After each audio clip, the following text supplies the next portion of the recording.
నమస్తే welcome to our channel. ప్రస్తుతం మనతో ప్రముఖ ఆధ్యాత్మికవేత్త జ్యోతిష పండితులు ముల్లపూడి సత్యనారాయణ మూర్తి గారు ఉన్నారు. వారితో మాట్లాడదాం. నమస్కారం. నమస్కారం మా ఫణి కుమార్ గారు. సార్, దశ మహావిద్యల్లో 6వ అవతారం రాజశ్యామల అమ్మవారు. ఇప్పుడు ఆల్రెడీ శ్యామల నవరాత్రులు జరుగుతున్నాయి. అసలు రాజశ్యామల అమ్మవారు అనంగానే ఎందుకో తెలియదు కానీ అంటే ఇప్పటి వరకు మీరు చెప్పిన అవతారాలు కొన్ని తెలుసు, కొన్ని విన్నాను, కొన్ని అసలు వినలేదు నేను. కానీ రాజశ్యామల అమ్మవారిని అయితే నేను చాలా సార్లు అంటే నేను కూడా పూజ చేసినప్పుడు నాకు కొన్ని అనుభవాలు ఉన్నాయి. సో చాలా అద్భుతంగా అనిపిస్తుంది. నల్లటి శరీరం కదా అండి, పచ్చ కలరు చీర కట్టుకుని ఉంటారు, చిలుక ఆవిడ చంద్రవంక ఉంటుంది. అద్భుతం, అసలు ముఖంలో చాలా ప్రశాంతత కనిపిస్తుంది. అసలు అంటే నేను విన్నది రాజశ్యామల అమ్మవారు పదవుల గురించి లేకపోతే రాజకీయ నాయకులు ఎక్కువగా ఆరాధిస్తారు అనేది విన్నాను. నార్మల్గా సామాన్యులు కూడా ఆరాధించుకోవచ్చా? ఆవిడ ఆరాధన ఎలా చేయాలి, ఆరాధిస్తే అసలు ఎటువంటి నియమాలు పాటించాలి, ఏ కోరికలు కోరుకోవాలి ఆవిడ దగ్గర అనేది ఒక్కసారి వివరించండి. దశమహావిద్యల్లో 6వ రూపము ఈ అమ్మవారు రాజశ్యామల. ఈమెనే రాజరాజేశ్వరి అంటాం మామూలు అవతారాల్లో.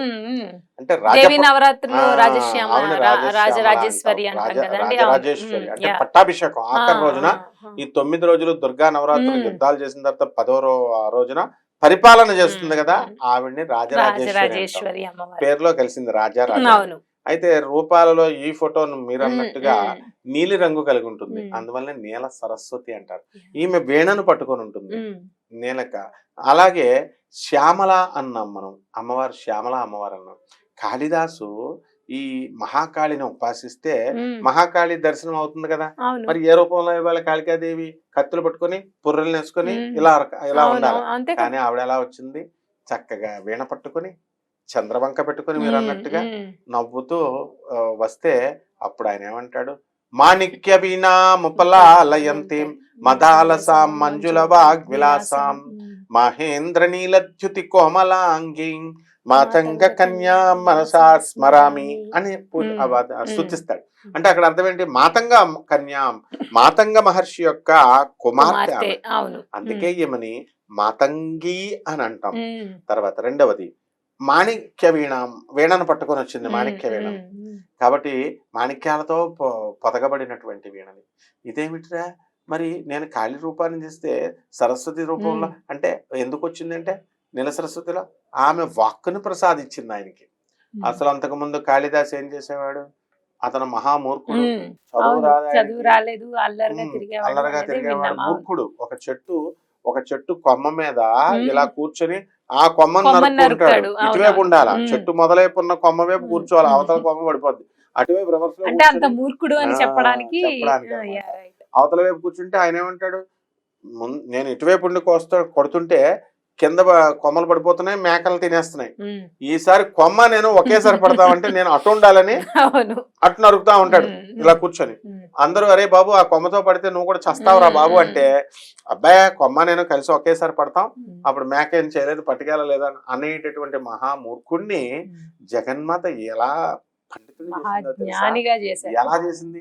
చతుర్భుజే చంద్రకళావతంసే కుచోన్నతే కుంకుమరాగశోణే పుండ్రేక్షు పాశాంకుశ పుష్పబాణ హస్తే నమస్తే జగదేక మాతః.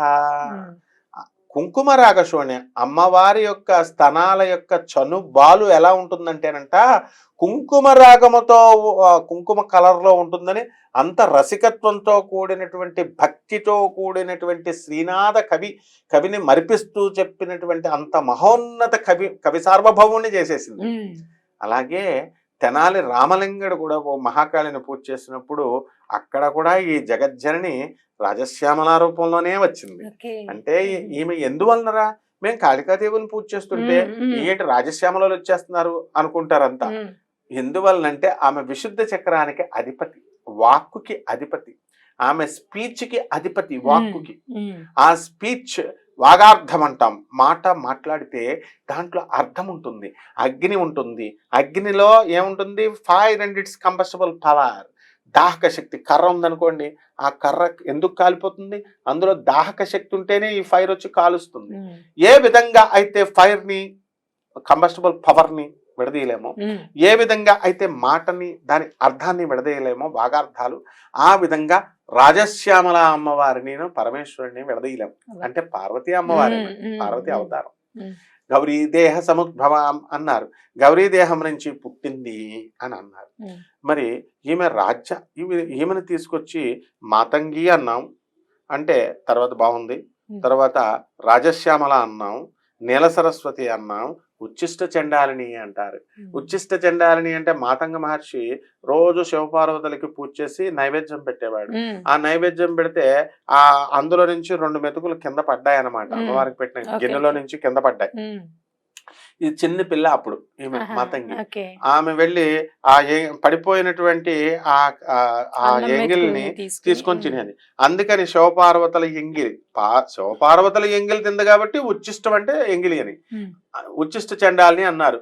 అంటే ఎంగిల్ని పార్వతీ శివపార్వతుల యొక్క ఎంగిలి తిన్నారు కాబట్టి మనం ఈమెని ఎంగిలి దేవత అని అంటాం కదా, నైవేద్యం ఎంగిలి తీసుకుంటుందేమో అన్న ఉద్దేశంతో ఇప్పుడు పూజ చేస్తున్నటువంటి వాళ్ళంతా కూడా ఎంగిలి అన్నాన్ని పెడుతున్నారు. అయ్యో, పెరుగన్నాలు ఎంగిలి పెట్టాలి అని. అలాగే ఉచ్చిష్ట గణపతి అని ఒక ఆరాధన ఉంటుంది, బాల గణపతి, రుద్ర గణపతి, ఇలాగా ఉచ్చిష్ట గణపతి.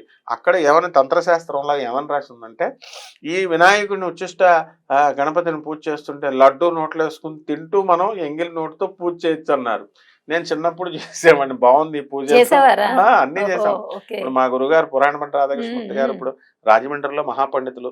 మరి వీళ్ళంతా ఉపాసనా పరులు, దేవి ఉపాసకులు. మొత్తం దేవిలో ఎన్ని తత్వాలు ఉన్నాయో అన్ని తత్వాలు చేయబట్టే మనం ఈ రోజున బెజవాడ కనకదుర్గమ్మ దేవస్థానంలో మా గురువుల దగ్గర మేము చదువుకొని అష్టాదశ శక్తి పీఠాలకి అమ్మవారికి కళలు పెట్టగలుగుతున్నాం మా గురువులతో పాటు. అంటే ఈ యొక్క ఉచ్చిష్ట చండాలి లడ్డూలు తినే పూజ బాగుంది కదా అని చెప్పేసి మేము చేసేవాళ్ళం. అంటే ఉచ్చిష్టం అనే పదానికి ఏంటంటే ఎంగిలి అని అర్థం ఉండడం వల్ల ఉచ్చిష్ట చండాలని ఏమనుకుంటారంటే ఈమె ఎంగిలన్నం పెట్టాలేమో అని చెప్పేసి అందరూ పెరుగన్నం ఎంగిలి వీళ్ళు తినేసి ఎంగిలన్నాన్ని అమ్మవారికి పెడుతున్నారు. ఇది తప్పనమాట.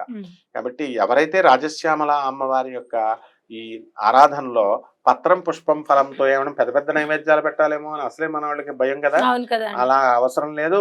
పాయసాన్ని పెట్టొచ్చు, దద్దోజనాన్ని పెట్టొచ్చు, చక్కెర పొంగల్ని పెట్టొచ్చు, ఏదో ఒక నైవేద్యాన్ని పెట్టొచ్చు. మనకు ఆ కెపాసిటీ లేదండి, మేము రోజు వండలేమండి అంటే అన్నంలో పెసరపప్పు వేసి మామూలు అన్నం పెట్టొచ్చు. అది కూడా పెట్టలేనటువంటి వాళ్ళు పత్రం పుష్పం ఫలం తోయమన్నారు. ఆకు పెట్టొచ్చు, పువ్వు పెట్టొచ్చు, పండు పెట్టొచ్చు, ఏ పండు అయినా సరే. నీలం పండు అయితే ఇంకా మంచిది, నేరేడు పండు నివేదన చేస్తే ఇంకా మంచిది. అంత నీలమే, బ్లూ బ్లూ బ్లూ అంటే శనీశ్వరుని కంట్రోల్లో పెట్టేటటువంటి జగజ్జనని ఆమె. కాబట్టి ఎవరికైతే మాటలు రావడం లేదనుకుంటున్నారో అటువంటి వాళ్ళు ఈ అమ్మవారిని పూజ చేసుకుంటే మూకాంబిక అమ్మవారి లాగా వరహాలు మాటల్ని ఇస్తుంది. ఎవరైతే ఏమండి నాకు చాలా సిగ్గండి, నేను ఉపన్యాసాల్లో నేను మాట్లాడలేనండి, స్టేజ్ ఫియర్ ఉందండి అనేటటువంటి వాళ్ళందరినీ కాళిదాసు లాగా, విక్రమాదిత్యుడి లాగా, తర్వాత భట్టి చక్రవర్తి లాగా, ఇలా మొత్తము తెనాలి రామలింగలాగా వికట కవిని చేసి పడేస్తుంది, మహాపండితుడిని చేసేస్తుంది. కాబట్టి ఆ జగజ్జని యొక్క కరుణా కటాక్షాలు ఎంత సింపుల్ అంటే అమ్మవారి పూజ కుంకుమ వేసుకోవడం అంతే, పసుపు వేసుకోవడం, గంధం వేసుకోవడం, మటన్లు చికెన్లు పూజలు అవసరం లేదు. Animal sacrifice, no animal sacrifice, no bird sacrifice, బలులు ఇవ్వక్కర్లేదు, ఈ కోళ్ళని మేకల్ని, మందు బాటలు పెట్టక్కర్లేదు, ఇవన్నీ కూడా చేసుకోవచ్చు. తర్వాత కొంతమంది సీఎంల కోసం ఏమండి మన రాజశ్యామల హోమాలు చేసామండి, 10 లక్షలు ఖర్చు అయిందండి, కోట్లు ప్రజల డబ్బది, వీళ్ళ సొంత డబ్బులు తీసి చేస్తున్నారా, వీళ్ళు సొంత డబ్బులు అని చెప్తారు అంతే, కోట్ల రూపాయలు పెట్టి చేస్తున్నామండి అంటారు. మరి ఎందుకు గెలవలేదమ్మా? మరి ఒకసారి సీఎం కింద గెలిస్తే అదేదో పూర్వజన్మ కర్మల వల్ల, వాళ్ళ పూర్వజన్మ పుణ్యం వల్ల వచ్చారు. మరి రెండోసారి చేసినప్పుడు ఎందుకు ఓడిపోయారమ్మా వీళ్ళంతా? కాబట్టి దీనికి దానికి సంబంధం లేదు. కానీ సామాన్య మనుషుడికి మాత్రము ఎవరైతే ఒక రాజ్యాధికారం కావాలనుకుంటారో వాళ్ళు ఏదో ఒకరోజు ఒక హోమం అని కాకుండా మనం కంటిన్యూస్ గా అమ్మవారి యొక్క ఉపాసన చేస్తే ఆ అమ్మవారి యొక్క కరుణా కటాక్షంతో నెక్స్ట్ జన్మలో మనం రాజు అవుతాం, అందులో డౌట్ లేదు. కాబట్టి ఈ జన్మలో మనకు ఆ యోగం ఉందనుకో, యాక్టివేట్ అయ్యి మనం